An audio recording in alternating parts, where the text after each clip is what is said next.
शनि केतु और चंद्रमा के कंजक्शन को हम लगातार डिस्कस कर रहे हैं और इस वीडियो में अब आपके अष्टम भाव के लिए विचार कर रहे हैं। तो आपका अगर कन्या लगन का चार्ट हो तो कुछ इस प्रकार से आपको मेष राशि में ये कंजक्शन अपने चार्ट में दिखेगा।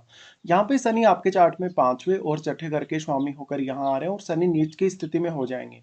यहाँ पे केतु मेष राशि में स्थित होंगे तो केतु मंगलवत चलते हैं, इसलिए मंगल की प्लेसमेंट देखना आपको काफी जरूरी होगा। और वैसे यहाँ डिस्पोजिटर भी मंगल ही है, तो मंगल की प्लेसमेंट फिर भी आपको देखनी होगी। अब चंद्रमा है यहाँ पे, तो चंद्रमा 11वें घर के लॉर्ड होकर आ रहे हैं।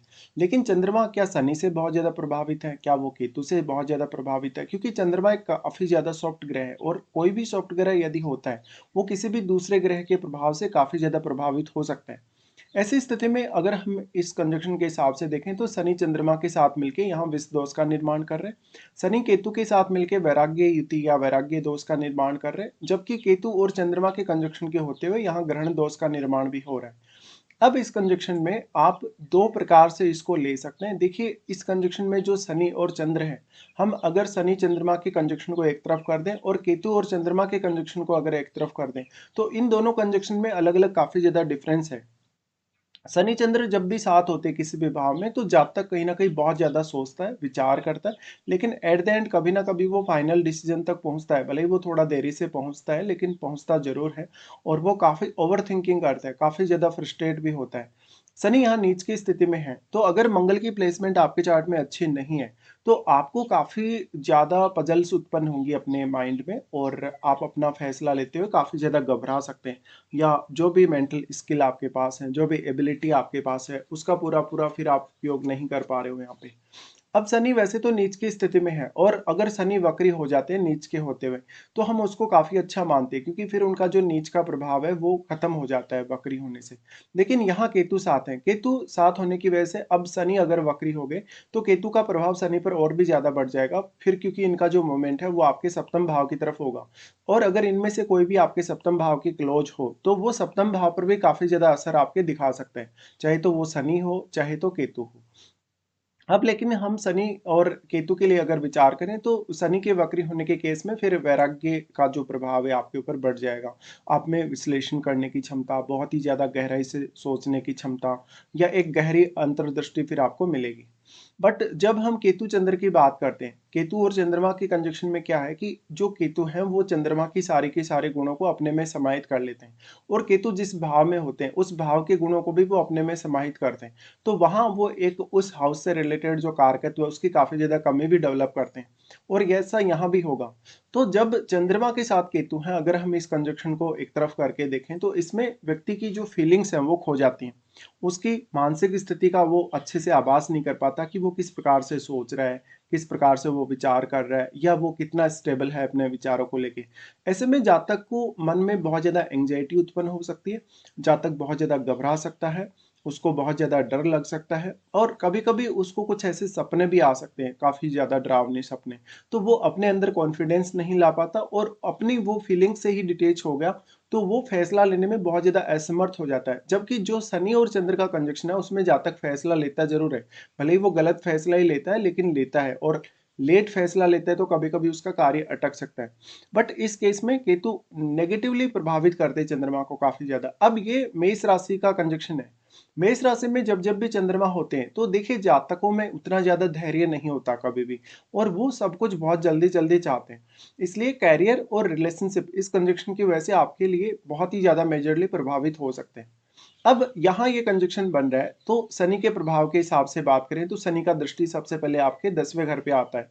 10वें घर पे शनि की दृष्टि होने से चाहे शनि वक्री हो, चाहे शनि आपका वक्री ना भी हो, तो भी बहुत ज्यादा स्ट्रगल करवाएगा कैरियर के लिए। फिर आपको देखना पड़ेगा कि क्या 10वें घर में कोई ग्रह स्थित है। अगर 10वें घर में कोई ग्रह स्थित है तो फिर उसी से आपको मदद मिल सकती है। अगर 10वें घर का लॉर्ड भी अच्छी स्थिति में चार्ट में नहीं है तो कैरियर बहुत ही लेट सेट हो पाता है, या कैरियर को लेकर आपके लाइफ में बहुत ज्यादा अनसर्टेनिटी भी रहती है। शनि का यहाँ प्रभाव है तो यहाँ बैठा जो ग्रह होगा उसके प्रति शनि आपको बहुत ज़्यादा डिसिप्लिन देने वाले हैं। बट अगर शनि वक्री होकर ऐसी दृष्टि डाल रहे हैं तो वो आपको कैरियर से कहीं ना कहीं डिटेच कर सकते हैं, आपको वैराग्य की तरफ लेकर जा सकते हैं। फिर ऐसा व्यक्ति अर्ली रिटायरमेंट के लिए देखता है, काफ़ी बार वो अपने बहुत सारे जॉब चेंज कर लेता है लेकिन उसको किसी भी जॉब में स्टेबिलिटी नहीं मिलती, इवन वो कहीं भी संतुष्ट नहीं हो पाता अपने आप से या अपनी परफॉर्मेंस से। तो ऐसे जातकों को फिर कैरियर रिलेटेड काफ़ी सारी दिक्कतें आती हैं और उनको कौन सा पर्टिकुलर कैरियर चुनना चाहिए इसको लेकर भी बहुत ज़्यादा दिक्कतें होंगी, क्योंकि चंद्रमा यहाँ आ गए और चंद्रमा आने से आपकी फीलिंग्स, आपकी मानसिक स्थिति, उसको आप संभाल नहीं पाते या अपनी जो इमोशंस है उनको आप मैनेज नहीं कर पाते। फिर यहाँ इनका दृष्टि आ जाएगा दूसरे घर पे। देखिए दूसरे घर में वैसे तो राहु स्थित होंगे, तो यहाँ पर इन ग्रहों का उतना अधिक प्रभाव नहीं रहेगा सेकंड हाउस में, क्योंकि सेकंड हाउस में राहु है और सेकंड हाउस की क्वालिटीज को राहु मल्टीप्लाई कर रहे हैं, राहु अपने साथ बैठे ग्रह को भी काफी ज्यादा मल्टीप्लाई कर रहे हैं। बट यहाँ पे राहु का प्रभाव जरूर अष्टम पर है। देखिए अष्टम पर राहु का प्रभाव उतना ही पड़ेगा जितना उनका केतु के साथ एंगल है, यानी 180 डिग्री। लेकिन यहाँ पर जो हम शनि चंद्र या केतु के प्रभाव की बात कर रहे हैं, तो क्योंकि यहाँ केतु ने सारा का सारा एनर्जी एब्जॉर्ब किया है अष्टम भाव का, इसलिए अष्टम भाव में एनर्जी की काफी ज्यादा कमी डेवलप हुई और उस वजह से ये ग्रह अब उतने ज्यादा सक्षम नहीं है कि वो आपके सेकंड हाउस के मामलों में इंटरफेयर कर पाए या सेकंड हाउस के मामलों में अपना प्रभावी तौर पर रिजल्ट दिखा पाए। जबकि राहु इतना ज्यादा सक्षम है कि वो सेकंड हाउस को तो प्रभावित करेगा ही करेगा, वो आपके चार्ट में जिन जिन अन्य भावों पे दृष्टि डाल रहा है उनको भी वो प्रभावित करेगा। हालांकि अष्टम पर राहु का जो प्रभाव है वो उतना ही होगा जितना एंगल है, क्योंकि यहाँ पे राहु के साथ बैठा हुआ ग्रह अगर कोई है आपके चार्ट में दूसरे घर में, तो वो ज्यादा पावरफुल है, वो ज्यादा कहीं ना कहीं स्ट्रांग माना जाएगा और उसका प्रभाव यहाँ इन तीनों ही प्लैनेट पे काफी ज्यादा हो सकता है। इस केस में राहु का जो प्रभाव है, राहु आपको बहुत ज्यादा डीपली सोचने विचार करने की क्षमता देते हैं। साथ ही साथ रिसर्च हायर स्टडीज के लिए ऐसा राहु काफी अच्छा होता है। आपके हिडन तरीके से कोई इनकम सोर्स आपने डेवलप किया है या हिडन इनकम आपने डेवलप किया अपने लिए किसी भी तरीके से, तो उसमें भी आपको राहु का बेहतरीन सपोर्ट रहता है। इस प्रकार का कंजक्शन है तो मेंटली बहुत जल्दी आप डिप्रेशन में आ जाएंगे, एंजाइटी का शिकार हो जाएंगे या कुछ अन्य मामलों में जहां पर भी आपको कोई भी डिसीजन लेना हो, निर्णय लेना हो, तो किसी अदर पर्सन की सहायता की आपको जरूरत पड़ सकती है। फिर इनका दृष्टि आ जाता है पंचम पर। देखिए पंचम पर जो शनि का दृष्टि आ गया, अब क्योंकि शनि नीच की स्थिति में है तो संतान को लेकर दिक्कत पैदा कर सकते हैं। वैसे भी जो कैप्रिकॉर्न साइन है उस पर शनि का दृष्टि आपको बहुत ही ज्यादा कहीं ना कहीं पास्ट के कर्माज को पेंडिंग दिखाता है और वो उतना इजी नहीं है रिजल्ट देने के मामले में। फिर सिर्फ आपको वही ग्रह मदद कर सकता है जो यहाँ पंचम में बैठा हो, और उस ग्रह के लिए भी शनि आप में बहुत ज्यादा डिसिप्लिन पैदा करते हैं। शनि का पंचम पर दृष्टि का होना जातक थोड़ा ज्यादा प्रैक्टिकल होगा, लॉजिकल ज्यादा होगा, ज्यादा सोच विचार के फैसला लेगा, हर डिसीजन में वो काफी ज्यादा समय भी ले सकता है। यहाँ पे शनि की दृष्टि पंचम पर आ गई तो आप अपनी एजुकेशन, संतान पक्ष और अपने रिश्तों को लेके सीरियस जरूर होंगे। उसके बाद यहाँ हो सकता है आपको एजुकेशन में शुरुआत में कुछ दिक्कतें रही हो, आपकी मदर के साथ इश्यूज रहे हो, आपको संतान के साथ आपको बहुत ज़्यादा इश्यूज रहे हो कहीं ना कहीं, या आपकी जो शुरुआती एजुकेशन है वो बहुत अच्छे से नहीं हुई हो, काफ़ी ज़्यादा व्यवधान आए हों और आपको निर्णय लेने, सोचने, विचार करने के लिए बहुत ज़्यादा क्विकली अगर आप ऐसा करेंगे तो काफ़ी प्रॉब्लम्स होंगी। अब जो यहाँ पे इनका रोल है तीनों ही प्लैनेट्स का, देखिए तीनों ही प्लैनेट्स आपको कहीं ना कहीं बहुत ही सारी ऐसी क्षमता प्रदान करते हैं या ऐसी शक्तियां आपको प्रदान करते हैं जिनका आप आभास नहीं कर पाते। ये कंजक्शन एक बहुत ही डीप स्पिरिचुअल कहीं ना कहीं जो इफेक्ट है वो पैदा करेगा और उस वजह से जातक बहुत ज्यादा सोच विचार करेगा। जातक के आसपास अगर वो तंत्र मंत्र में इन्वॉल्व है, अगर ध्यान साधना या मेडिटेशन में अगर वो लगा है, तो बहुत ही ज्यादा स्ट्रांगली वो इन्वॉल्व रहेगा। ऐसे केस में जातक कहीं ना कहीं अपने भावनात्मक रूप से लगातार बदलता रहेगा, विचारों को बदलता रहेगा, उसके इमोशंस, उसकी फीलिंग्स बदलती रहेंगी। तो उसके लाइफ में जो गोल्स हैं, जो टारगेट्स हैं उसके, या जो अचीवमेंट के प्रति उसकी जो सोच है वो बदलती रहेगी।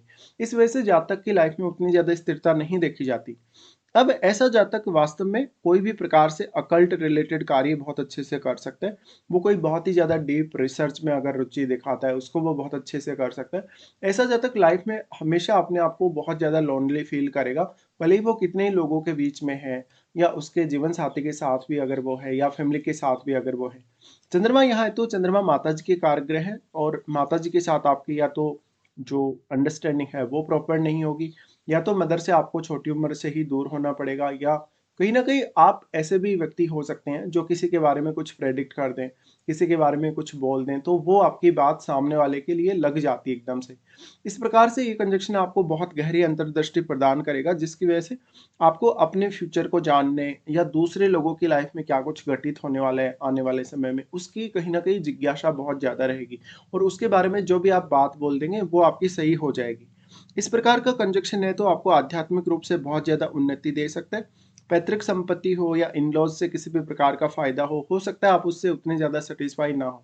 एक समय बाद जब आपका केतु यहाँ एक्टिवेट होगा लगभग आपकी 40-45 की एज के बाद में, उस समय इस कंजंक्शन का प्रभाव सबसे ज़्यादा होगा क्योंकि फिर ये और भी ज़्यादा आपकी अंतर्दृष्टि को बढ़ाएगा।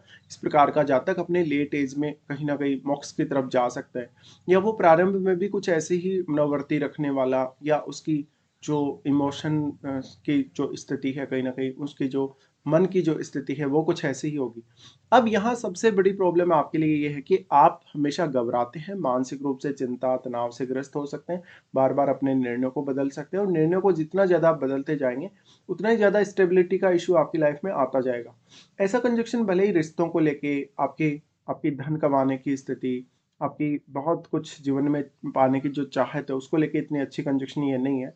लेकिन लाइफ के रहस्यों को जानने, लाइफ में जीवन के उद्देश्य को जानने और जीवन को सही दिशा में आगे बढ़ाने के लिए ऐसा कंजंक्शन आपको फिर भी बहुत ही ज़्यादा सपोर्टिव होगा। ये कंजंक्शन हायर स्टडीज़ में काफ़ी सपोर्ट कर सकता है आपको। तो इस प्रकार के कुछ रिजल्ट्स सामने आएँगे जब भी शनि, केतु और चंद्रमा का ये कंजंक्शन आपके अष्टम भाव में बनेगा।